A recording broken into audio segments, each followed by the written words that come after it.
Hello everyone. Today we will introduce the hotkeys in FaceIK for Maya. The first hotkey is the escape key. Select a handle and press the escape key to reset its position to the original location. This is useful when creating combination expressions.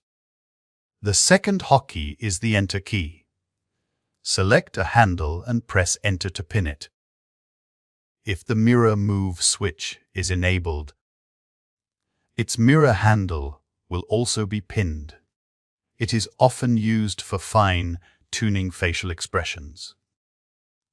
After making the fine-tuning adjustments, you can press the enter key again to unpin it. The third hotkey is the delete key. Pressing the delete key will reset facial expressions to a neutral state. Before performing this action, ensure no objects are selected, otherwise, these objects will be deleted, which is clearly not what you want.